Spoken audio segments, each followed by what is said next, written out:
Hoy le damos la bienvenida a Verónica Traynor, quien es Global Knowledge Leader de Insights, y a la psicóloga e investigadora Raquel Suárez Net. Bienvenidas, ellas nos van a impartir este workshop de El arte de escuchar a tus clientes, ¿no? Aquí les damos la bienvenida, nos visitan desde Argentina y desde México, ¿no? Y bueno, encantado de que estén aquí. Muchísimas gracias. Igual somos una mezcla porque, bueno, acá Raquel no es solamente mexicana, es mexicana catalana. Y yo ya, bueno, me fui de mi país hace 7 años, entonces ahora no sé a qué lugar pertenezco. Básicamente, no sé si pertenezco a algún lugar. Bueno, a ver, voy a dar vuelta a la pantalla. Cualquier cosa, avísenme. ¿Sí? Si esto se cae, si esto se... cualquier cosa, por favor. Díganos, ¿ahí la ven? ¿Tendré alguien que me diga que me diga algo? ¿O no tengo a nadie? Porque no hay micrófonos habilitados más que el mío. A ver, alguien que... necesito alguna voz. Charán, charán. Sí, bueno, ok. Ahí veo que se ve. Maravilloso.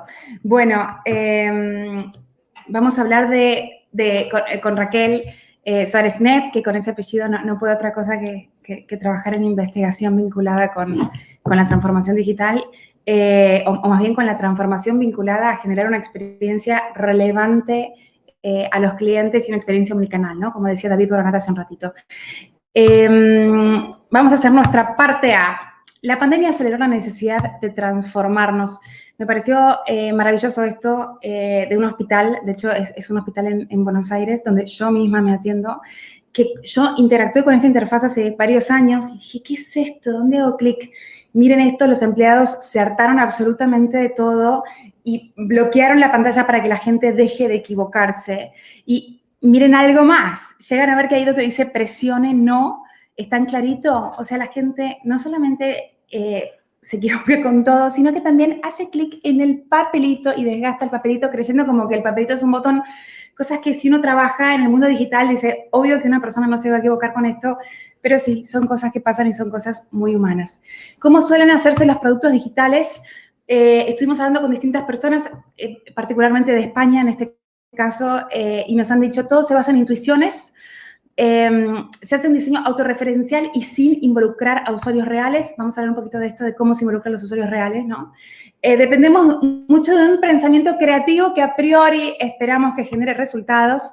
Las decisiones están fundamentadas solo en datos, sin una comprensión del contexto humano. Esto también suele suceder. Miren, Alfredo, lo que dice que es muy interesante y ahora lo vamos a hablar. Se han intentado focus groups, pero a mi parecer no se han moderado correctamente y el enfoque es muy sesgado. Ahora vamos a hablar un poquitín de esto. Y esto me encantó. Esto nos lo dijo un CFO hace poquito aquí en México y nos dijo esto. Nuestra empresa tiene una cultura customer-centric. Siempre les preguntamos a nuestros clientes qué quieren.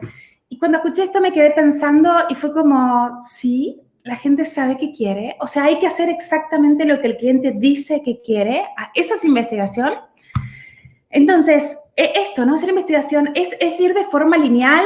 A ver, ¿usted qué quiere? ¿Negro o blanco? Ok, bueno, le construimos el blanco. ¿Será que después usa el blanco? ¿O será que después en realidad, le era un poquito más útil el negro, ¿no? Entonces, quizás tengamos algo que cambiar y salir un poquitín del qué quieren y empezar a ir a cuál es su problemática, cuál es su desafío que quieren resolver. A mí me encanta como esta imagen de la persona con su deseo. Y me encanta la palabra circunstancias, ¿no? Que habla de esta raíz de circunferencia, como circunstancias que rodean a la persona y que obstaculizan el deseo de la persona. Entonces, lo que se necesita de un producto digital o de una solución es que justamente intervenga esa escena y que resignifique la escena para que la persona pueda básicamente hacer lo que quiere y hacer lo que desea. Y para eso entra un producto en la escena de las personas. Y eso es lo que tenemos que entender. Tenemos que entender la escena. No qué quiere la persona, sino la escena que está detrás de lo que dice que quiere la persona. Entonces, de preguntarles la opinión, pasamos a entender su presente y así entender qué solución ofrecer. Esto ahora lo vamos a hablar un poquito más en un ratito, pero salimos un poco de la opinología, perdón la palabra opinología, pero salimos un poquitín de ¿qué te parece tal cosa? Para empezar a decir, bueno, a ver, cuéntanos cómo lo resolviste la última vez, qué te pasó, qué te frenó, cuáles son las dificultades que tenés en este momento. O sea, vamos a ir muchísimo más al presente de la persona en lugar de pedirle opiniones. Quizás opiniones les pedimos después y quizás lo que vamos a centrarnos es en entender su presente. De preguntar sus hábitos pasamos a comprender historias, para comprender la razón de esos gustos, preferencias y hábitos. Acá nosotros vamos como detrás de escena, ¿no? O sea, ok, te gusta hacer esto, o ok, haces esto, muy bien, ¿por qué haces esto? Vamos exactamente detrás de la escena. Y de preguntarles qué esperan, pasamos a indagar en las escenas de las personas para entender por qué esperan lo que esperan. Así que vamos a ir todo el tiempo detrás de escena y detrás de eso que la persona dice para entender por qué dice lo que dice, por qué opina lo que opina y por qué hace lo que hace.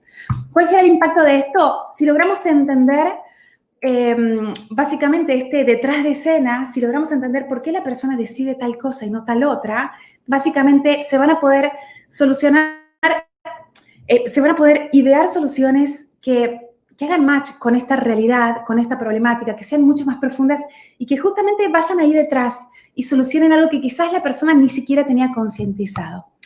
Entonces, ¿cuál será el impacto? Mayor uso del producto, mayor lealtad y recomendaciones, menos riesgo de desarrollar algo obsoleto, menos costos y más recursos optimizados. Y esto que me encantó, que me lo dijo el otro día un amigo de Google, me dijo, menos sesiones de ideación sin entender el problema. Raque, cuando quieras interrumpirme, abre el micrófono vilmente e interrúmpeme sin ningún problema. Entonces, la secuencia básicamente será generar una propuesta de valor, o sea, que cada producto que se genere, que cada solución que se piense esté muchísimo más conectada con esa realidad de las personas. Y esto va a dar valor y esto va a dar, en palabras de David Bornat, relevancia. Va a generar una experiencia relevante, un producto relevante y una solución efectivamente relevante. Esto nos lo dijo un chico de YellowChat, una empresa amiga, y nos dijo, el desafío es ir de lo explícito a lo latente, porque es muy fácil ignorar lo que nos están diciendo. Y es tal cual, ¿no? Es ir a ese detrás de lo que las personas dicen, es claramente lo más complejo. Esta es la parte A introductoria. Ahora vamos a la parte B, que vamos a ver el cómo de todo esto. Cómo ir de lo explícito a lo latente, cómo ir de esto obvio a lo que está detrás, a lo que realmente es importante. Entonces, antes de avanzar, vamos a separar estos tres tipos de investigación. Uno podría ser investigación para la innovación, que es mi primer círculo, que es entender el desafío inicial de la persona. ¿Y esto nos sirve para qué? Para definir una propuesta de valor, definir un producto, definir algo que solucione esa problemática de la persona, ese desafío inicial. El segundo es investigación de la usabilidad. Es una vez que esté el prototipo, una vez que esté la pantalla lanzada, bueno, el producto con su pantalla, es fácil de usar, es fácil de entender, no es confuso.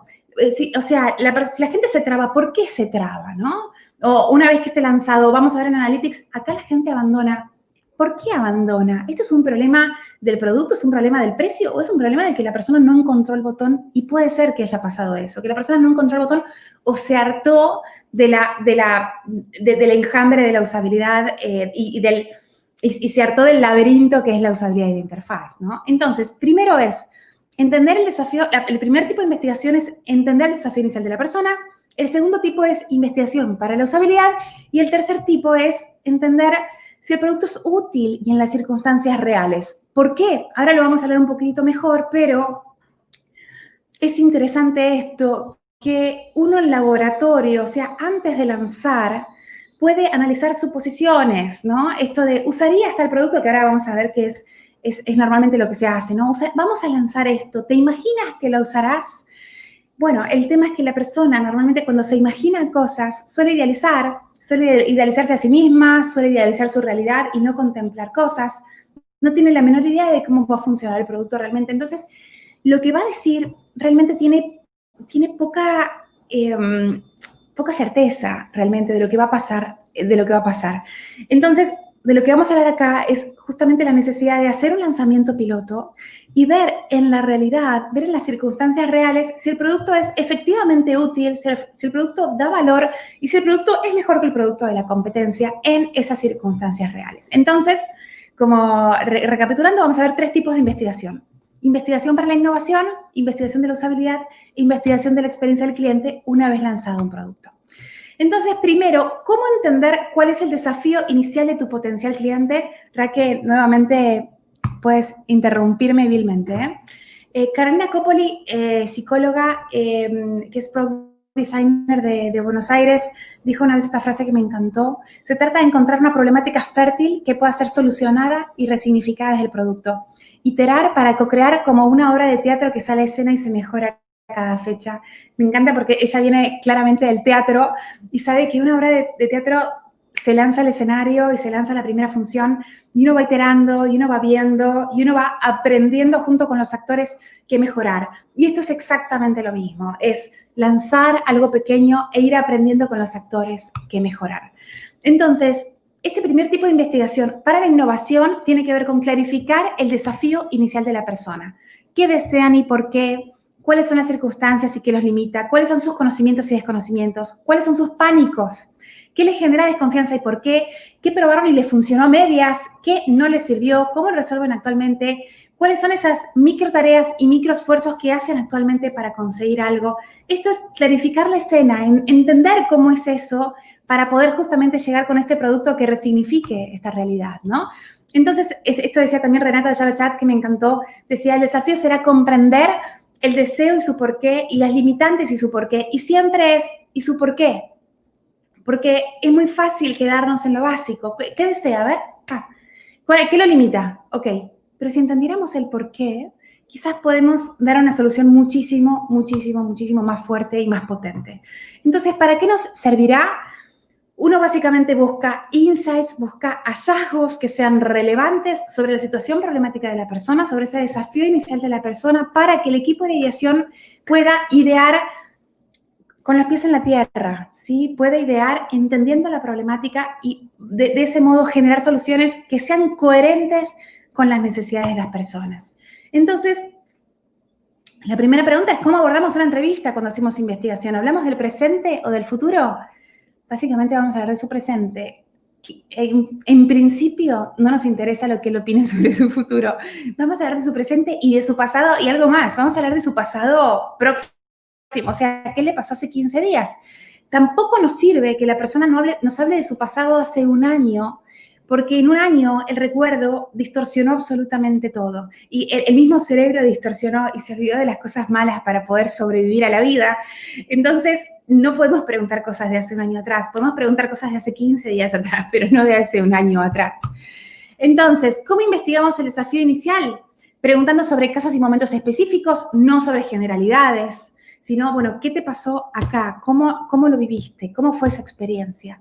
Hablando, escuchando lo que las personas dicen detrás de lo que logran expresar, o sea, escuchando lo que las personas no dicen, justamente, o sea, como este lema, ¿no? Que muchas veces usamos, no es lo que la gente dice, es justamente lo que la gente no dice y no está pudiendo expresar.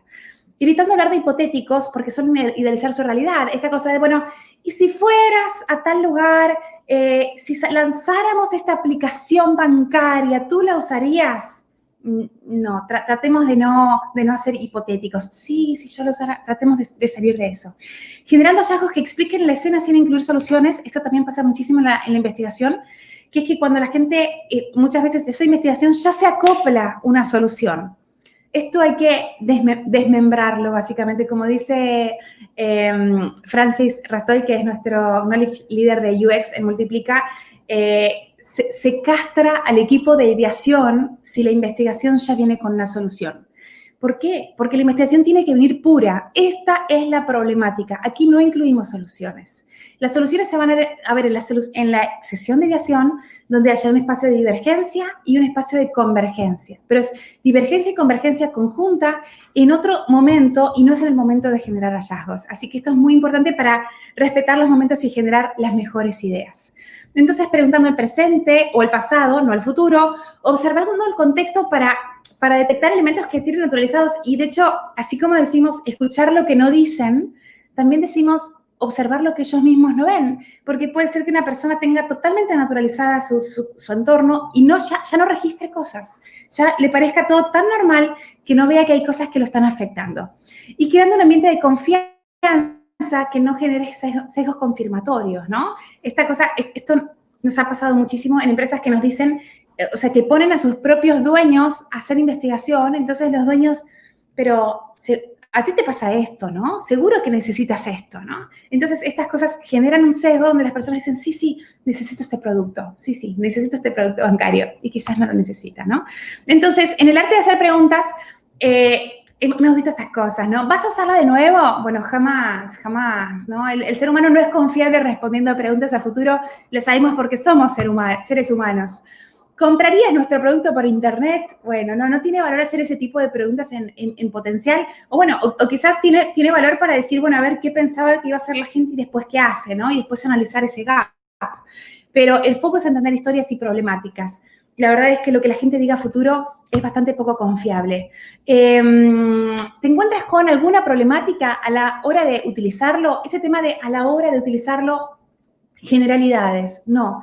Tratar de hablar de momentos específicos y muy precisos y bajar a qué pasó la última vez. Contanos exactamente ese caso. ¿Para qué sueles utilizar esta app?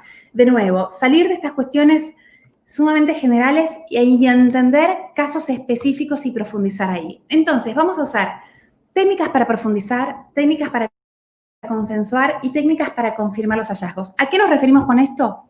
Vamos a usar técnicas para profundizar como diarios, entrevistas, observaciones. Las entrevistas en este caso sirven mucho porque si hablamos de temas financieros, es complejo hablar de temas financieros en un focus group o en una reunión grupal. Es complejo porque a veces son temas íntimos. Entonces, estas cosas conviene trabajarlas con muchísimo cuidado y con muchísima sensibilidad. Técnicas para consensuar, tríadas, talleres, con toda la sensibilidad que se requiera y ver si realmente es necesario incluir esto. Y técnicas para confirmar los hallazgos, y acá llegamos a las encuestas. ¿Y para qué sirven las encuestas? Sirven para hacer preguntas profundas y para profundizar en los porqués. La verdad, sirven bastante poco para eso. Si queremos profundizar en los porqués, vamos a usar diarios, vamos a hacer entrevistas, vamos a hacer observaciones. Pero si queremos confirmar cosas, ahí sí podemos hacer como un checklist de cosas para que la gente diga esto sí, esto no, esto sí, esto no, y pueda confirmar cuestiones de su realidad para que podamos dimensionar si vamos por buen camino. Pero lo que confirmamos en encuestas no son opiniones a futuro y tampoco son cuestiones para profundizar, sino confirmar hallazgos cualitativos que extraigamos de las técnicas cualitativas.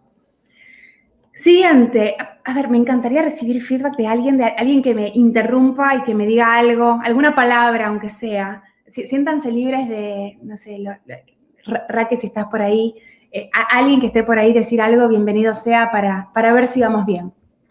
Hola. Necesitamos ver las caras. Ay, ahí escucho un suspiro de un ser humano. Dale. Muy bien, gracias. Gracias por tener a alguien del otro lado, digamos. Bueno, entonces necesitamos ver las caras, escuchar el tono de voz, ver el entorno, ver el cuerpo. Entonces, ¿por qué no usamos encuestas para profundizar? En principio también porque implican pedirle a la persona el esfuerzo mecánico de escribir en un campo de un formulario. O sea, agarrar el celular y escribir en un campo qué me pasó, por qué me pasó, cuál es mi conflicto. No. Yo, de hecho, normalmente cuando me preguntan cosas así en encuestas, digo, llámenme. O sea, yo no voy a gastar 15 minutos escribiendo con lo complejo que es escribir un campo de texto, ¿no? Se puede perder la información más valiosa dado que es un recorte, ¿no? Bueno, y algo más. Realmente se necesita que una persona interactúe para entender muchísimo más la realidad y que no sea un recorte que la persona quizás omite ciertos eslabones de la realidad que se están perdiendo, ¿no? Entonces, ¿a quiénes vamos a invitar a participar? El objetivo va a ser conectar con personas que tengan el desafío que buscamos entender, que tengan ese deseo, esas circunstancias y esa situación problemática, porque vamos a hacer un zoom, vamos a hacer un clavado en esa historia, en ese tipo de historias para entenderlas muchísimo mejor. Entonces, ahí llegamos a lo que podríamos llamar allá user research, que es entender la problemática, investigarla para obtener hallazgos, idear soluciones, prototipar la idea, lanzar un piloto y analizar las métricas. Y esto necesita lanzarse para validarse en las circunstancias reales, porque uno va a tener hipótesis de la problemática, el equipo de acción va a idear una solución que hipotéticamente y que ojalá funcione, pero esto hay que ver si funciona. Y para ver si funciona hay que hacer un pequeño lanzamiento piloto para ver en esta realidad y en estas circunstancias de las personas si efectivamente funciona. Entonces, ¿qué necesitamos? Objetivos claros, objetivos específicos, objetivos acotados para que rápidamente se pueda hacer esta investigación acotada, no generalista, y se pueda lanzar este pequeño piloto, este pequeño, podríamos decir, mínimo producto viable para ver si funciona. Entonces, ¿cómo buscamos esta eficiencia, este abordaje de aprendizaje ágil? Bueno, esto es un poquito más táctico, pero duplas de trabajo que trabajen bien sincronizadas, comunicación cercana y optimizada, templates, notas inteligentes, reuniones diarias para estar al tanto de todo, alguien específico para reclutar a los participantes, un Scrum Master habilidoso. Todo esto está vinculado con la forma en la que vamos a abordar la investigación, porque no solamente vamos a hacer una investigación profunda, donde entendamos el porqué, sino que vamos a hacer una investigación ligada a entender algo concreto para solucionar algo concreto y algo muy específico que se vaya a lanzar y se vaya a validar. Entonces, también implica un cambio de salir de trabajar en cascada y empezar a trabajar en un mundo ágil. Si digo esto, no sé cuántas personas me siguen con esto, pero trabajar en cascada es como se trabajaba antiguamente, donde primero se hacía, me acuerdo, hace 15 años, no sé, se hacía toda la investigación, después se hacía todo el análisis funcional, después se hacía todo el diseño y después todo el desarrollo que tardaba 2 años, 1 año, 2 años. Claro, y cuando se lanzaba, las cosas quedaban como completamente cloacas porque ya las necesidades eran otras, porque ya la competencia había avanzado muchísimo más rápido. Entonces, este mundo Agile lo que nos hace es hacer lanzamientos iterativos y chiquititos y que vayan creciendo, como esto de la obra de teatro que decía Carolina, de salir a escena e ir iterando con los mismos actores e ir optimizando la obra. Esto es lo mismo, esto es lanzar lo mínimo para ir optimizando la obra a medida que uno vaya aprendiendo junto al cliente si funciona o si no funciona. Entonces, ¿cuál será el valor de hacer investigación ágil? Poner al usuario en el centro, no haciendo lo que quiere, sino entendiendo lo que necesita, ofrecerá mayor asertividad y menos potencial de trabajo. Hacer investigaciones acotadas hará que los hallazgos sean más concretos y agudos, y hacer investigaciones puntuales hará que los resultados los resultados de la investigación sean definitivamente más accionables. Entonces, haremos la investigación mínima viable para el mínimo producto viable. O sea, lo mínimo para lo mínimo. No lo grande, no lo generalista, porque lo generalista realmente no es aplicable ni accionable. O sea, la investigación generalista no es accionable, necesitamos hacer algo pequeño que pueda lanzarse para poder iterarse en el escenario. Entonces, buscaremos entender para idear y lanzar para validar, ¿sí? A ver si este trabalenguas se entiende, pero es, buscaremos comprender en profundidad la problemática para idear una solución en función de la problemática, como decía mi amigo de Google, que se sientan en sesiones de ideación sin haber entendido cuál es el problema, ¿no? Acá vamos a sentarnos en sesiones de ideación entendiendo cuál es la raíz y cuál es realmente, ¿no?, el foco del problema y la raíz del problema. Y una vez que ideemos una solución, lanzar el mínimo producto viable para hacer esta validación de algo chiquitito y lanzar y seguir iterando en esta obra de teatro a medida de que vaya transcurriendo el tiempo y se vayan sumando aprendizajes. Entonces, vamos a hablar de un caso de créditos personales que tiene Raquel ahí para contar que es un caso cómico también, o sea, con escenas cómicas, ¿no? Raquel, ahí te paso el micrófono. Muchas gracias, Vero. Pues sí, de hecho quiero recapitular un poquito y aprovechando este caso para mencionar algunas cosas que me parecen muy importantes de las que dijiste hace un rato, ¿no? Justo este caso tiene que ver con cómo no podemos quedarnos con los supuestos que tenemos sobre nuestros usuarios y sobre ciertas hipótesis, sino que hay que ir al campo justamente a preguntar y a observar, ¿no? Mencionaba Vero hace un momento, ¿no? La importancia de distinguir entre lo latente y lo explícito. Lo explícito es lo que el cliente, el usuario, la persona que tenemos enfrente nos va a decir, pero sabemos que hay otra dimensión que no siempre la tenemos consciente, que hacemos cosas en automático. Entonces, en ese sentido, como investigadores, me parece que la observación es nuestra gran aliada. Y en este caso que les voy a platicar, no fue la excepción. ¿Cuál era la problemática principal de este cliente? Bueno, es una financiadora, daba créditos personales a personas de la base de la pirámide, digamos que sobre todo para que pudieran invertir como en su negocio, ¿no? Ellos partían de la idea de que, bueno, habían situaciones sociopolíticas y económicas que hacían difícil que este sector pudiera hacerse de recursos y entonces generan esta idea de producto, ¿no? ¿Cuál era el desafío? Pues comprender muy bien los contextos de estas personas, entender cómo utilizan el dinero, cómo lo ahorran, cómo lo manejan, cómo pagan los gastos, etcétera, etcétera. Y en ese sentido decidimos ir a contexto a hacer estas entrevistas. Hace un momento Vero mencionaba, ¿no? Las entrevistas nos sirven para entender los porqués y la observación nos sirve para poner ese porqué en una situación real, en un escenario real. Entonces, fuimos a observar. ¿Y qué nos encontramos? Bueno, habían algunas personas que estaban muy preocupadas por darle a su familia algunos gustitos que en el día a día no se podían tener.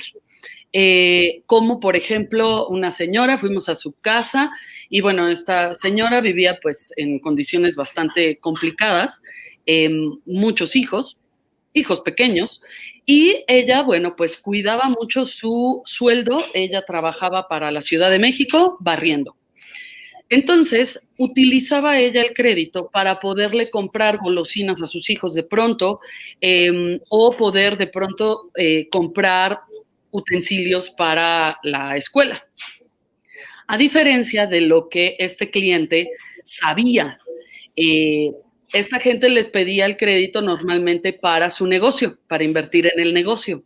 Y lo que nos dimos cuenta es que detrás de ese pedido había un miedo de que los rechazaran si decían la verdad de para qué iban a usar ese crédito.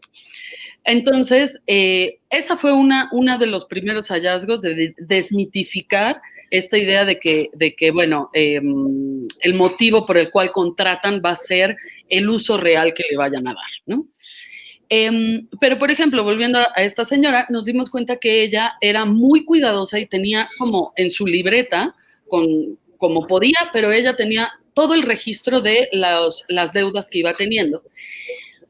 La financiadora estaba preocupada por ver cómo ayudar a estas personas a no entrar en atraso, es decir, cuando se les dificultaban las cosas, ver cómo ayudarles a que se mantuvieran al corriente. Y parte de lo que nos dimos cuenta es que la figura del asesor era fundamental.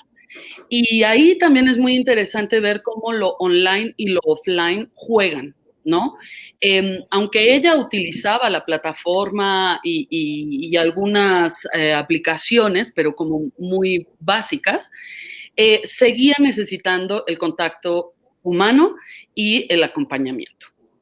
Y entonces nos comentaba, y esto se fue repitiendo con varias entrevistas, nos comentaba que en realidad el asesor era la balanza que hacía que ella se atrasara o no se atrasara como muchos otros.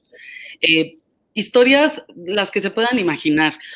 Una señora que trabajaba para Enfermeros Sin Fronteras, estaba en la sierra, no pudo hacer el depósito, el asesor fue como muy rígido en la fecha de cobro, no se lo permitió, entonces ella entró en atraso, estaba muy enojada, esta era otra señora, ¿no? Y así nos iban platicando. Pero en general nos dimos cuenta que había este perfil que genuinamente quería estar al corriente en sus pagos, pero tenía necesidades muy inmediatas. Y luego detectamos otro perfil. Y aquí viene la historia de la que contaba Vero, que es muy interesante, y es, fuimos a la tienda de una señora, y bueno, ella al principio pues nos platicaba maravillas de cómo ahorraba y tal, pero como que todo su discurso era un poco extraño. Aquellos que hayan hecho entrevistas o que estén en la investigación, hay como datos que de pronto te da el usuario que no checan. Y entonces ahí, bueno, pues íbamos confrontándola, nos daba alguna anécdota y entonces cuestionábamos esa anécdota, cambiaba la versión, todo como que parecía que se protegía mucho de que no supiéramos que ella era un perfil que estaba atrasado en los pagos. Bueno, pero bueno, ella protegiendo mucho su reputación, aquí entra otra, es muy humano decir lo que creemos que el otro quiere oír, ¿no? Y cuidar nuestra reputación y todo esto. Entonces, como investigadores, ahí también tenemos que sacar nuestras herramientas para poder cuestionar y hacer las preguntas adecuadas y que emerja un poco la verdad. Con esta señora era muy difícil a nivel verbal, pero afortunadamente estábamos en el lugar. Bueno, nos empieza a decir que no, que ella está al corriente, tal y tal y tal, y en eso tocan al interfón una señora gritando, diciéndole, Pepita, ya llevo 2 semanas pidiéndote que me pagues el dinero que te presté, no me lo has dado, ya estoy harta. Entonces la entrevistada le dice a la hija, desconecta el interfón. A la hora de que la hija desconecta el interfón, era un local que tenía 2 puertas. Una era la de entrada a la casa y la otra era la tiendita que daba a la calle. Bueno, se da la vuelta la señora que le estaba tocando el interfón, entra a la tienda, ahí estábamos nosotros, y se roba al loro las medias y todo lo que puede agarrar de la tienda en esos minutos. Nosotros nos quedamos atónitos con la escena, esta escena que decía Vero, ¿no? De la escena problemática, bueno, ahí estaba la escena problemática. Entonces baja la hija llorando, diciendo se llevó el loro, y esta mujer diciéndole, cierra todo, no contestes más el interfón y tal. Entonces ya ahí la entrevista pues ya estaba súper tensa. Esta señora empezó a echarle la culpa a la otra, que era muy conflictiva, tal y tal. Bueno, salimos de la tienda y logramos conectar con la señora que había tocado el interfón y nos empezó a contar todas sus frustraciones porque resulta que, bueno, parece que esta mujer paga deudas con deudas y entonces le pidió dinero casi a todo el vecindario, además de tener este crédito, y digamos que eso, iba pagando deudas con deudas. Entonces fue como muy interesante ver en un contexto real cómo se maneja la gente, ¿no? La conducta, y además de que están en contexto. Otra cosa importante para el cliente fue, bueno, que la estrategia que tenía que definir la tenía que dirigir a perfiles que tuvieran como intrínsecamente el deseo de pagar. Y ya les hicimos user personas, etcétera, etcétera, como para poder, y estas historias también que son tan importantes, ¿no? Recogimos bastantes quotes y bastantes escenas que servían mucho al equipo que iba a diseñar esto y que iba a generar la estrategia de comunicación, para que sin nosotros decir la solución, se les prendieran los focos y empezaran a pensar, ok, hay varios elementos aquí con los que tenemos que jugar. Uno es el asesor, otro es el perfil, los motivadores de nuestros usuarios finales. También la familia era un actor muy importante a la hora de tomar decisiones. Entonces, un poco quiero rescatar esto que decía Vero, de no, en la investigación, no poner la solución, sino que nosotros seamos el call to action, ¿no? Eso que con esa información inspira, empieza a generar ideas, pero esa parte, digamos que se la dejamos a los equipos que ya están encargados del desarrollo y el diseño del producto, ¿no? Entonces, bueno, nada, fue como muy interesante esta parte. No sé, Vero, si quieras decir algo en este sentido. Me gusta esa historia también por esto que decís que los asesores, el papel que juega el asesor es sumamente importante, y cuando el asesor se pone rígido, bueno, esto que contabas, ¿no? O sea, la rigidez del asesor generaba como una una contrarreacción o una reacción opuesta a lo que se espera, ¿no? Entonces, te pones rígido, bueno, ok, entonces no te pago. En cambio, el asesor que entendía la situación y que se daba cuenta que sí había deseo de pago, este deseo intrínseco del que hablas, ¿no? Y lo comprendía y decía, tranquilo, que son 5 días más, tranquilo, y entendía eso y daba esa flexibilidad, generaba que justamente los pagos fluyeran. Y esto conecta con esta necesidad de hacer la experiencia y el diseño del servicio, básicamente omnicanal, que incluye todo, ¿no? Que incluye la persona, las reacciones de la persona que se pone frente al cliente y todo el tipo de, todas las interfaces digitales, ¿no? Pero esto es una orquestación de un montón de elementos, algunos no vivos y algunos vivos, digamos, ¿no? O sea, es realmente una sumatoria de actores los que están impactando en la realidad de la persona, ¿no? Y me gustaría añadir algo más.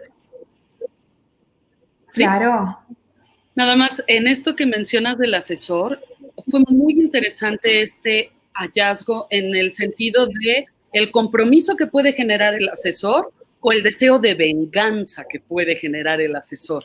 Que tú lo mencionaste muy orgánicamente. O sea, sí, hay una parte muy humana donde tendemos a humanizar todo y antropomorfizar todo, y entonces si la app o el banco o el asesor veo que se compromete conmigo, que él también está cediendo y que esto es de dos, que es un toma y daca, entonces la empatía y el compromiso avanza.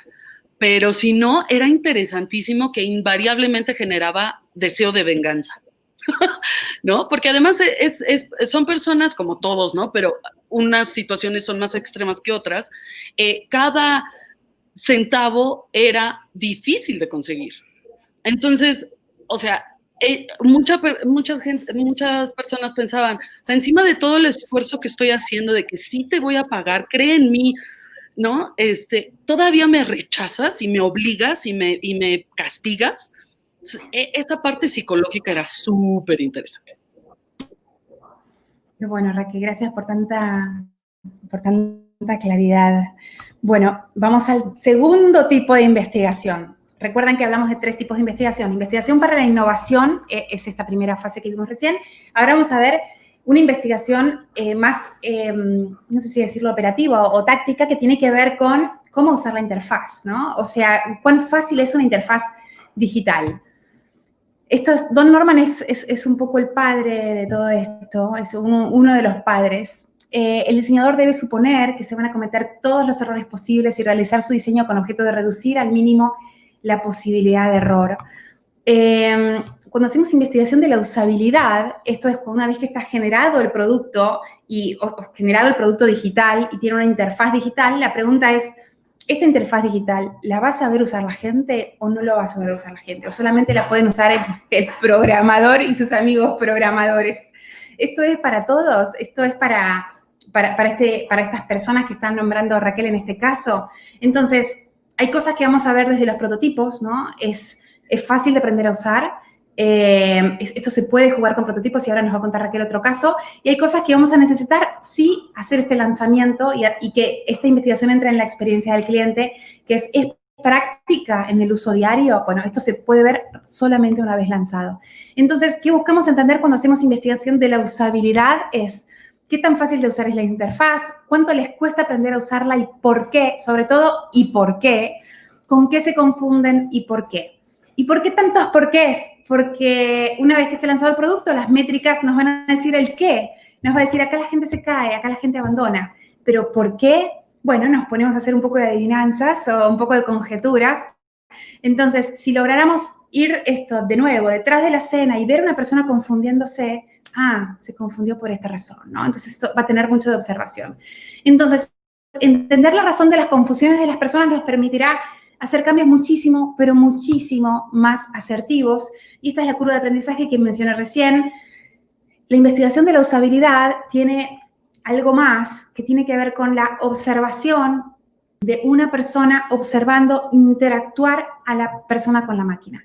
O sea, es un observador pidiéndole a una persona, a ver, ¿intentarías hacer tal cosa? A ver si lo logramos. Entonces, que la persona intente resolver la tarea con la interfaz y poder observar en todas las cosas en las cuales se equivoca la persona y entender por qué, para dónde miró, por dónde buscó, y, algo más, pedirle que piense en voz alta y entender con qué se confundió para poder llegar a hallazgos y decir, ok, la persona se está confundiendo con esto. Este es el cambio que hay que hacer. O más bien, hay que atacar esto. La solución tiene que atacar este problema. Acá tenemos ejemplos, ¿no? De pruebas de usabilidad que se pueden hacer en absolutamente cualquier lado. Esto es una tienda de un supermercado, se pueden hacer y hemos hecho en sucursales bancarias, donde no sabemos si el cajero automático es fácil de entender o si el mismo home banking es fácil de entender. Bueno, invitamos a la gente que está entrando o que me acuerdo de un caso particular donde la gente terminaba de abrir su cuenta y le invitábamos a pasar a que explore y trate de entender el home banking y trate de hacer cosas adelante nuestro y observar la crisis de esta gente tratando de usar el home banking, ¿no? Y esto se puede hacer también en papel y ahora vamos a ver, Raquel va a contar cómo esto se puede hacer directamente desde el prototipado sin necesidad de desarrollar y sin necesidad básicamente de lanzar a desarrollo algo grande que después haya que cambiar todo porque la persona tiene otro modelo mental y otra lógica y los pasos son diferentes, entonces las consultas, ¿no? El backend es diferente o sea, el frontend cambia y todo cambia en función del modelo mental de las personas.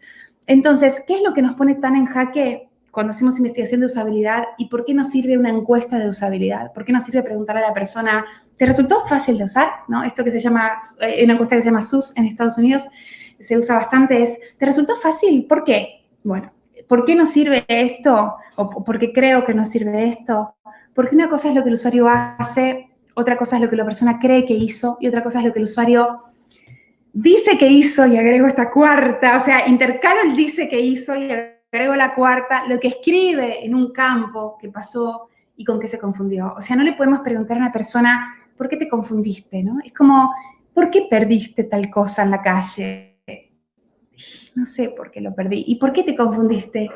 Bueno, no sé. Pero si una persona lo mira desde afuera, es mucho más fácil confiar, digamos, o confiar en esta observación externa de esta persona confundiéndose en este diálogo. Don Norman, Jacob Nielsen, que es el socio de Don Norman, dice, básicamente, no escuchan a los usuarios, lo cual es tremendo, ¿no? O sea, se me vendrá toda la gente de investigación de mercados encima, pero esto es un tema, la verdad es que lo que la gente dice que pasa con la interfaz dista mucho de la realidad. Y ustedes lo sabrán, ¿no? Tendrán, no sé, quizás a sus madres, a sus padres. Yo cuando llamo a mi mamá y tiene algún conflicto, me dice, no, porque yo hice tal cosa y bajé tal archivo. Sí, ¿en serio hiciste clic ahí? Ok, a ver, déjame ver, ¿no? O sea, déjame verte. Yo he hecho cosas hasta, bueno, a ver, hacelo con tu celular y con tu iPad. Déjame ver qué estás haciendo con tu celular. Porque la verdad es que no confío tanto en lo que ella está interpretando que pasa.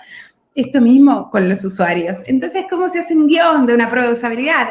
Es sumamente sencillo, sumamente fácil. Esto es, imagínate que quieres lograr tal cosa. ¿Cómo lo harías? Hazlo a través de esta interfaz, pensando en voz alta, así sabemos qué cosas generan confusión y si te surgen dudas, por favor, diles así las anotamos y las vemos al final. Esto tiene que ser sumamente ameno, no es una situación de examen para nada. Esto es, hay que generar esta igualdad e incluso empezar diciéndole, sabemos que esta plataforma, que esta pantalla no se entiende para nada, sabemos que está mal diseñada y básicamente queremos saber todas las confusiones que genera, porque tenemos que cargarle la culpa, esta palabra extraña, culpa, a la interfaz para que la persona no se autoculpe cuando se equivoque, ¿no? Que esto es muy normal. No, sí, compré, la compra la hice 2 veces, o sea, salió duplicada, pero fue un error mío. No fue un error tuyo. Si la compra la salió duplicada es porque la interfaz no es fácil de usar, ¿no? Entonces, ¿cómo investigar la usabilidad? Lo primero que vimos hace un ratito fue investigar para la innovación. Ahora vamos a ver la investigación de la usabilidad. Esto es en una sesión de usabilidad, que es una sesión de observación, una sesión individual. es pedirle a la persona que resuelva objetivos, no tareas, no, bueno, ahora haz login. No, esto no. Hay que pedirle a la persona que resuelva algo grande. Bueno, a ver, ¿cómo pedirías un crédito, no? Y entender su modelo mental, entender su proceso y su forma, su lógica y su forma de pensarlo. No responder dudas, esto es muy típico, ¿no? La persona hace una pregunta y el investigador dice, no, es por acá. Bueno, no. Sesga absolutamente, la prueba ya no sirve más, ¿no? No tomar tan en serio lo que dice, sino ver qué hace y qué caras hace, y esto es sumamente importante. Me acuerdo cuando yo empecé a trabajar en usabilidad, un alemán me dijo, ¿quieres aprender a hacer pruebas de usabilidad? Fíjate cuando una persona hace esto con los ojos, ¿no? Y me acuerdo que se sacó los anteojos y me mostró así. Cuando frunce el ceño es porque no entendió absolutamente nada. Esto es lo que hay que mirar. Si se equivoca la persona en una sesión de investigación de usabilidad, no poner mala cara y cara, se equivocó, sino cara de póker, incluso sonreír, básicamente, para no sesgar esto y que la persona pueda seguir equivocándose, porque cuanto más se equivoque la persona, más aprenderemos. Evitar la tentación de explicar todo al inicio, ¿no? Hay gente que hace pruebas de usabilidad y que le explica todo a la persona, y bueno, si ya le explica todo, no vamos a tener la curva de aprendizaje lista y libre para testear, ¿no? Y hacer silencio, y si hace silencio a la persona, recordarle que nos ayuda muchísimo que vaya pensando en voz alta para entender por dónde va su tren mental. Esto es la investigación de la usabilidad, que esto es observación de una persona interactuando con una interfaz y tratando de resolver objetivos grandes, digamos, o sea, no tareitas, sino objetivos para entender su tren mental y entender por qué se frustra, por qué se confunde, por qué se desorienta. Entonces vamos a distinguir acá muy fuertemente la investigación de la percepción de la usabilidad versus la usabilidad. Si hacemos encuestas de opinión, vamos a trabajar la percepción de la usabilidad. ¿Te resultó fácil de usar? Sí, me resultó fácil. Ok, esto es percepción, no nos sirve para nada. O sea, a un equipo de UX no le sirve la percepción de la usabilidad. Si queremos, o sea, a un equipo de UX de digital, de transformación digital y que está trabajando en la optimización de las interfaces, la percepción de la usabilidad no le sirve porque básicamente puede ser una métrica de vanidad. Porque puede ser que la persona diga, sí, me resultó fácil, obvio, a todo el mundo esto le resulta fácil, voy a poner que sí, ¿no? Entonces esto sesga y tampoco explica el porqué, que es básicamente el insumo que necesita el equipo de UX para entender, ¿no? Entonces, ¿a quién vamos a invitar a participar? Y esto nos pasa muchísimo en Multiplica Research cuando hacemos investigación. Nos llegan como briefs donde dicen, bueno, queremos gente para hacer pruebas de usabilidad, o sea, investigación de la usabilidad entre 25 y 35 años. Bueno, no.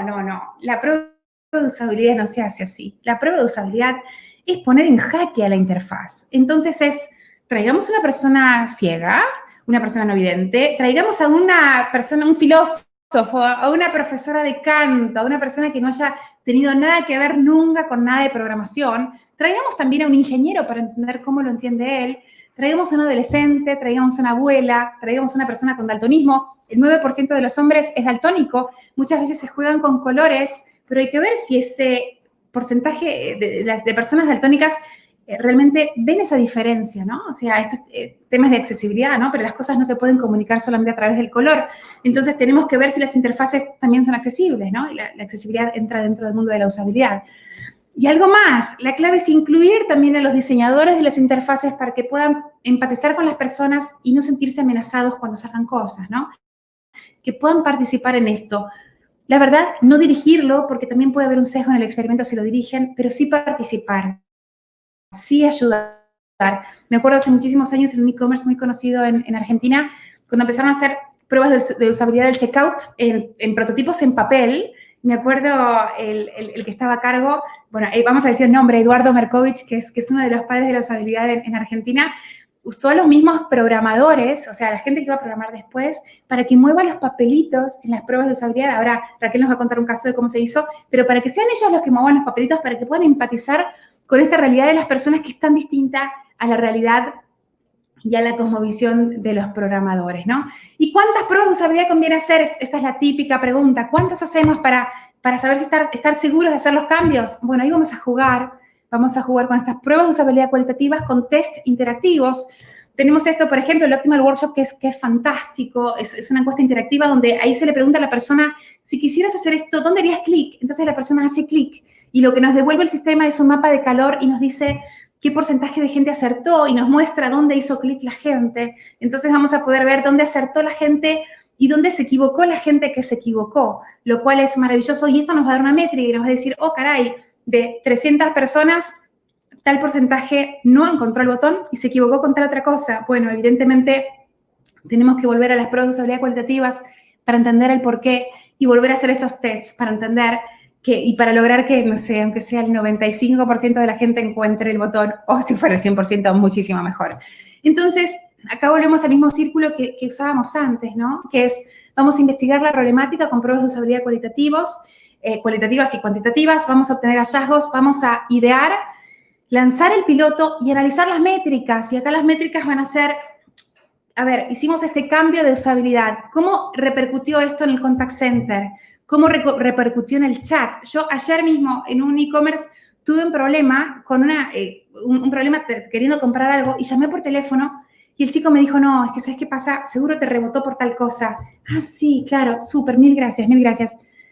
¿Cuántos de estos llamados se podrían evitar si la interfaz me dijera claramente que el error fue uno y no fue el otro, ¿no? Si la interfaz fuera lo suficientemente humana, ¿no? Como antropomórfica y cálida y explicativa y autoexplicativa para que yo me pudiera dar cuenta y evitar llamados al contact center, ¿no?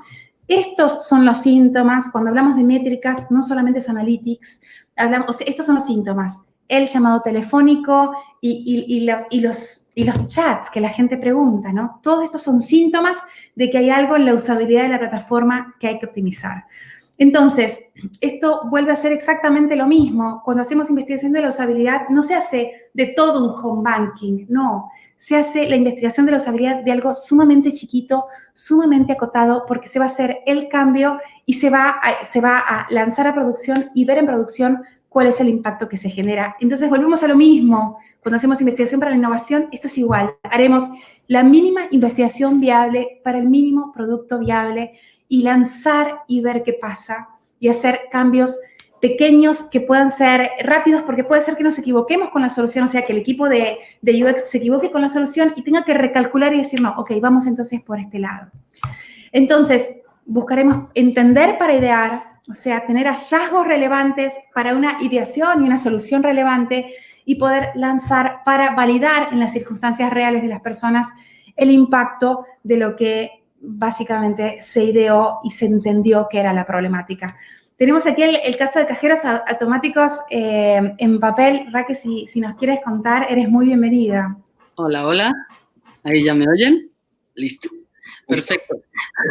Bueno, pues este es un caso también muy, muy querido por nosotros porque aprendimos un montón y nos divertimos un montón.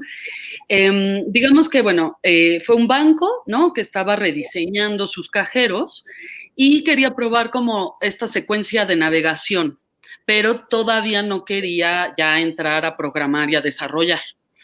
Entonces, sobre todo porque además tenían como una hipótesis por el tipo de usuario que probablemente necesitarían depósito en moneda, ¿no? O sea, monedas. Entonces, bueno, el desafío aquí era generar una experiencia que resultara lo más natural a los usuarios, pero sin tener una herramienta, una plataforma, un nada, ¿no? Entonces, lo que tuvimos que hacer fue, bueno, primero, entender muy bien justo con el equipo de diseño cómo eran estas pantallas, cómo tendrían que estar siendo antes del desarrollo para poderlas generar en papel, ¿no? Y hicimos unos cajeros de cartón para poder hacer las pruebas de usabilidad en papel, utilizando esta técnica de Mago de Oz, que básicamente el investigador se vuelve como el procesador de las acciones del usuario y es quien le devuelve como a la otra pantalla, ¿no? Pero esto implica que el investigador tiene que conocer perfectamente bien los flujos. Por eso no es casual también esto que mencionaba Vero, ¿no? De que sea el mismo programador quien hace la prueba en papel. Bueno, porque ya tiene este conocimiento. Pero bueno, quien lo vaya a hacer tiene que conocer que si presionan en un elemento, va a pasar esto otro y así. Entonces suena sencillo, pero no lo es. Entonces, bueno, para estar listos tuvimos que entender también cuáles eran todos los posibles escenarios problemáticos con un cajero. De hecho, previamente hicimos un mystery shopping, o como se dice, pero aquí es mystery user, ¿no? Para observar, sin que nos vieran, cómo la gente ocupa los cajeros, en dónde se frustra, etcétera. Y así poder pensar en escenarios probables. Ejemplo, ¿qué pasa si el cajero te devuelve el billete porque está roto, ¿no?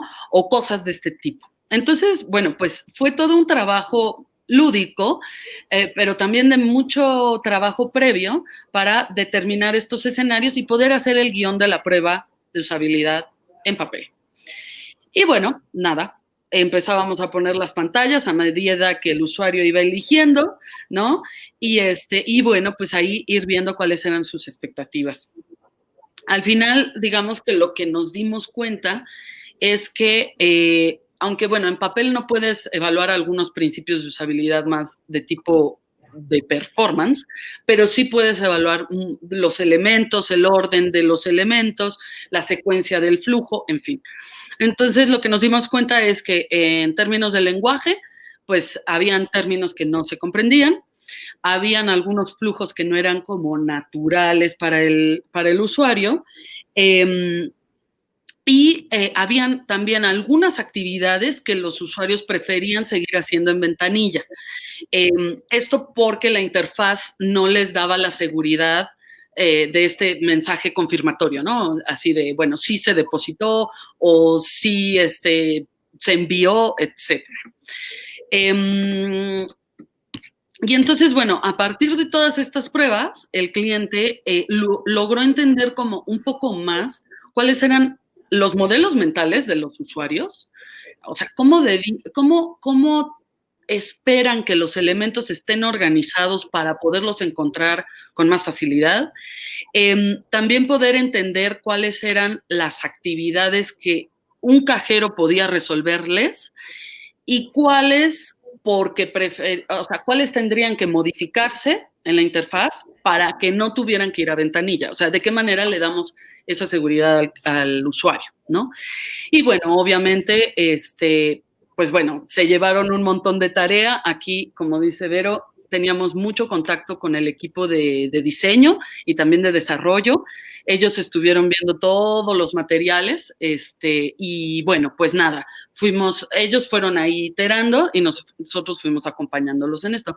Pero a lo que vamos con esto es que no tengan miedo a probar su prototipo, su maqueta, su producto, aunque esté en etapas muy previas, muy básicas. Sí podemos testear varias cositas, ¿no? Y eso ayuda mucho a tomar decisiones de diseño y también de valor, de propuesta de valor, ¿no? Sí, totalmente. Dos cosas que estás contando.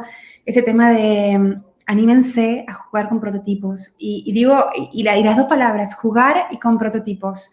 La palabra lúdica que usaste me encantó porque esto necesita juego, necesita una exploración, una improvisación para detectar cosas.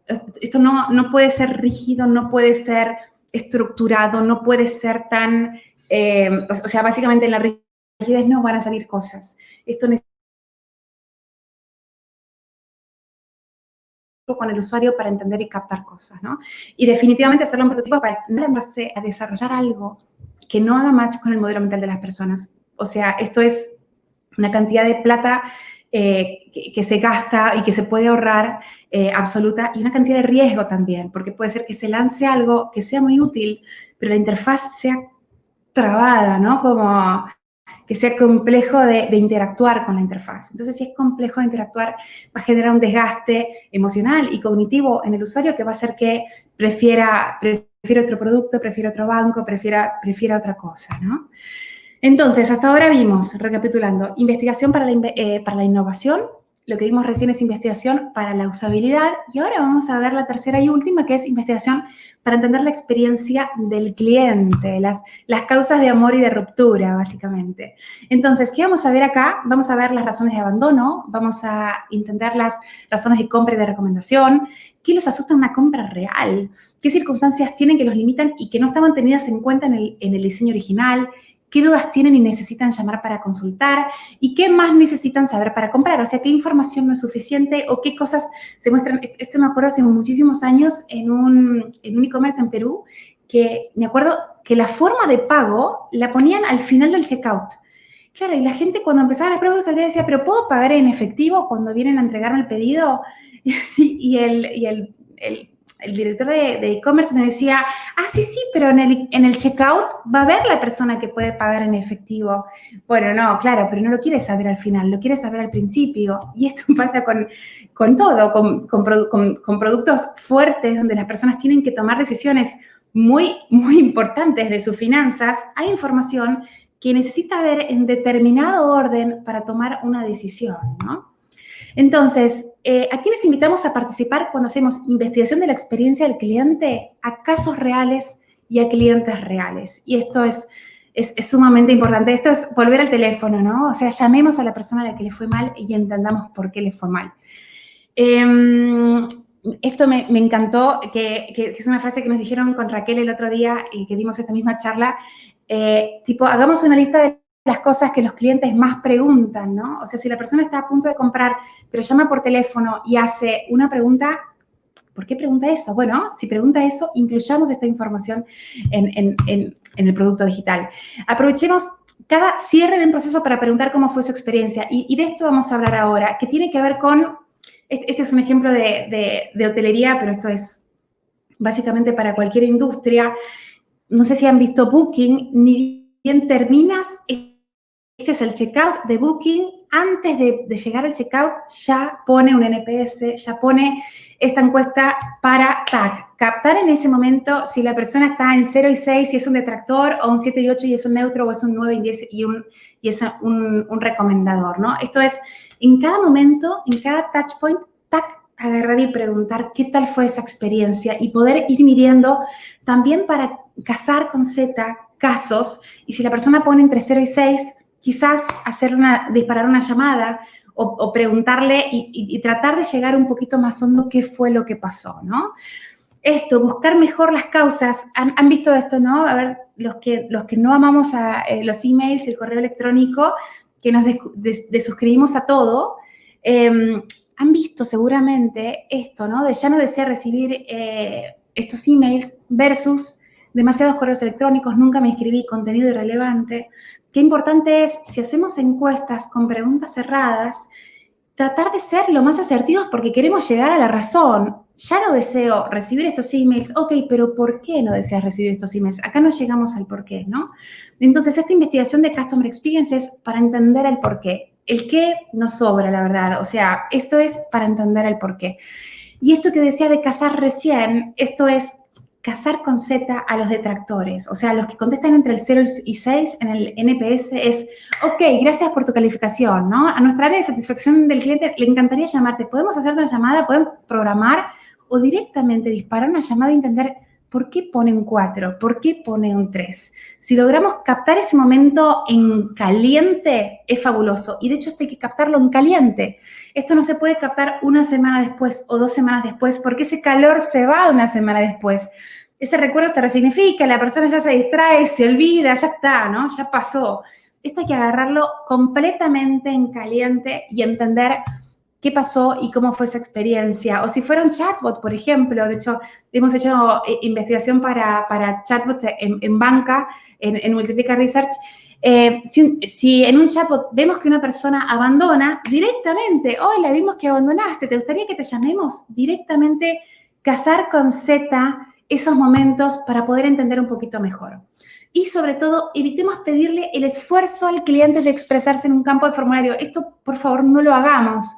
O sea, esto es una encuesta que me llegó una vez que decía, genial, para poder aprender de tu experiencia, por favor, cuéntanos las razones por las que has decidido dar esa puntuación.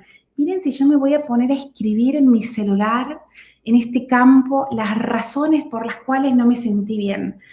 No, ahí no voy a poder escribir nada. Y como siempre les escribo, llámenme, y nadie me llama, son muy pocos, o nadie me llama, Amazon llama nada más, nadie llama, ¿no? Entonces, evitemos métricas de vanidad, esto que hablábamos un poco en usabilidad, pero también tiene que ver con la experiencia del cliente. Miren esto, bueno, es que lo saqué de PayPal, perdón PayPal que ponga tu encuesta. Miren esta encuesta de experiencia del cliente que armó PayPal. Me gusta el diseño del sitio web de PayPal. Miren si esto vale, ¿no? Bueno, encuentro fácilmente lo que busco, puedo completar mi tarea de manera eficaz. Miren esta encuesta de experiencia del cliente. Me gusta el diseño del sitio web de PayPal. Pero esto, bueno, en principio lo hicieron claramente los diseñadores que querían saber si a la gente le gustaba, no sé, el color, ¿no? Digamos, o algo así. Pero este tipo de métricas no sirve absolutamente para nada. Realmente, cuando hablamos de Customer Experience, lo que más funciona es el NPS del 0 al 10 y que juega, que justamente ayer hablábamos, ¿no? Con la recomendación. Porque aparte también, una cosa es calificar uno mismo desde me gusta o no me gusta esto, ¿no? ¿Te gustó el hotel? ¿Cómo evalúas el hotel del 1 al 5? Bueno, ok, sí. Ok, pero ¿lo recomendarías a un amigo, colega o familiar como marca el NPS? Bueno, si lo recomiendo a un amigo, colega o familiar, ya me pongo, no, más exigente, ¿no? A ver, a un colega esto no, porque me haría quedar mal, a un familiar o amigo no, porque, y ahí toca aspectos emocionales, toca aspectos racionales. Entonces, el NPS es fabuloso porque incluye el 0 y es una escala del 0 al 10 y es estricto, o sea, nos pone a los clientes un poco más estrictos para evaluar y aparte agrega el por qué y de ahí se puede casar claramente a la persona para preguntar. Entonces, lo primero es hacérsela fácil y lo segundo es evitar no empatizar cuando los clientes por fin se expresan, y esto es terrible, ¿no? Me ha pasado, ¿no? Bueno, a ver, si quieres quejarte, escribe por mail acá. ¿Qué? O sea, poder atajar emocionalmente en cada paso y lograr que la gente que está escuchando la queja o escuchando el dolor del cliente sea una persona que sepa escuchar, ¿no? Entonces, cuidemos que no implique un esfuerzo mecánico ni emocional expresarse. O sea, que las personas sepan que quieren, que la empresa, que el banco, que la institución desea escuchar a los clientes y tiene las orejas abiertas y realmente la predisposición para escuchar. Y vamos a hablar de una carta de amor y ruptura, que es una técnica que yo amo, básicamente, en investigación de la experiencia del cliente, y Raquel nos va a contar un poquito de esto.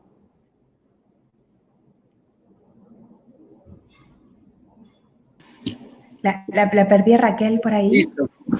Acá ando, acá ando. Por ahí. Hola, hola. ¿Ya? Sí. Yes. Genial. Bueno, sí, a mí también me encanta esta técnica. Bueno, este caso, el banco lo que quería era mejorar sus programas de beneficio. Entonces, bueno, pues buscamos usuarios que fueran de dos perfiles distintos, o sea, digamos los promedio y los que tenían premium, ¿no? O un modelo semejante a eso, o select. ¿Y en qué consiste esta técnica? Lo que hicimos fue juntar en 2 talleres con estos perfiles, uno, digamos, promedio o masivo y otro selecto, ¿no? Y entonces les pusimos este ejercicio en el que tenían que escribirle una carta de amor u odio a su pareja actual e ideal. ¿Y a qué nos referimos con pareja actual o ideal? En realidad era la metáfora del programa de beneficios, ¿no? Y entonces, bueno, los usuarios iban escribiendo, ¿no? Y fue muy interesante detectar cuál era la sensación y la emoción que tenían cuando estaban escribiendo esto, ¿no? Digamos que con esta técnica la conversación y los hallazgos se vuelven, o sea, ahí lo que estamos buscando sobre todo son estos anclajes emocionales o afectivos con la marca, con la empresa. Todos tenemos alguna marca favorita y porque hay un lazo emocional. Entonces, el programa de beneficios no es otra cosa que recompensa por ser amigos de tanto tiempo, tener una relación de X años, que tú confíes en mí y yo entonces te devuelvo, se traduce como en este tipo de elementos.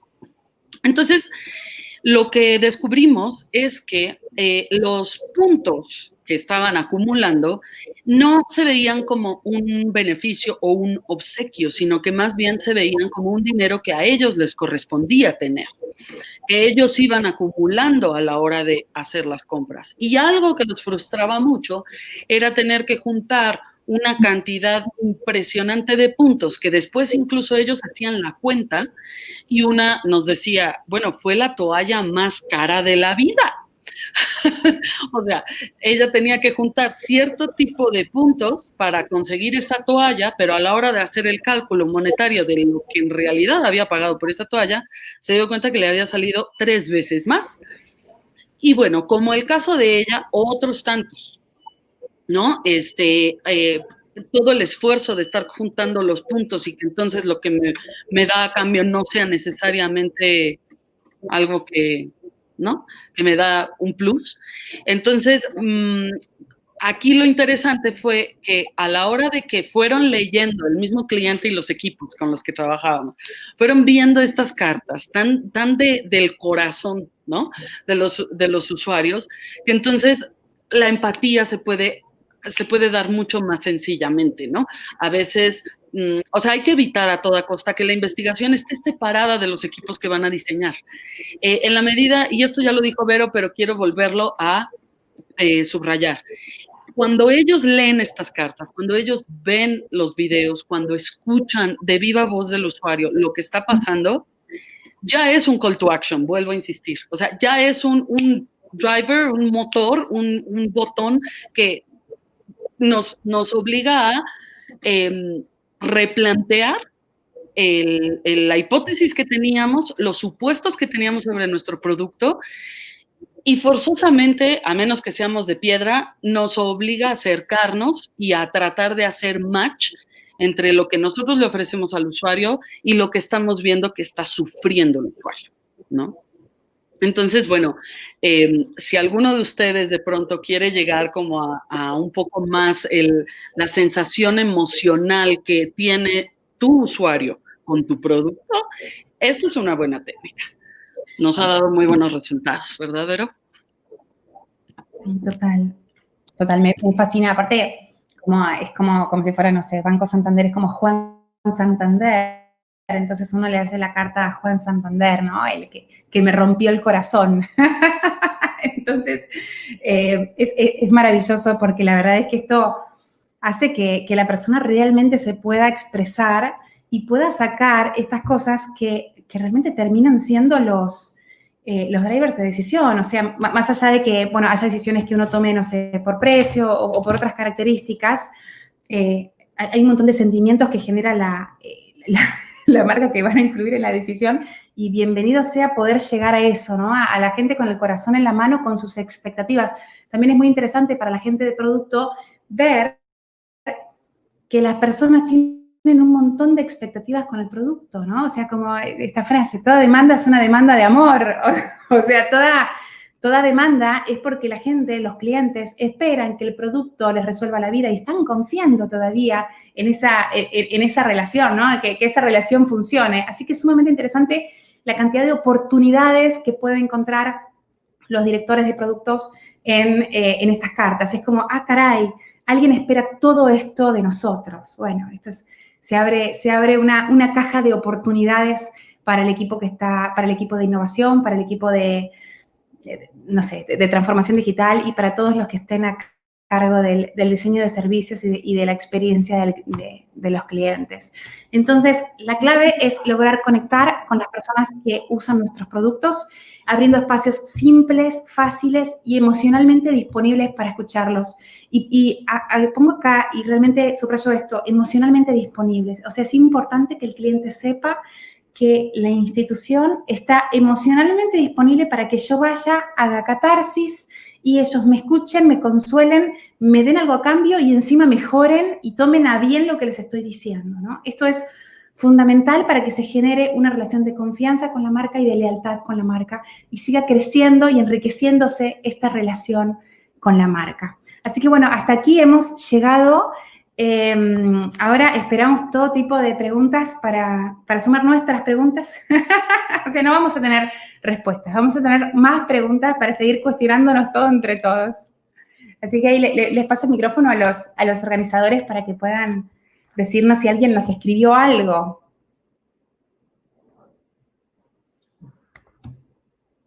¿Habrá alguien por ahí?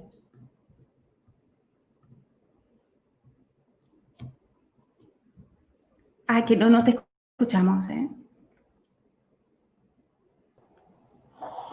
Bueno, creo que por ahora no tenemos unas preguntas. Estoy viendo aquí con el equipo. Y bueno, pues nada, muchas gracias a Verónica, muchas gracias Raquel.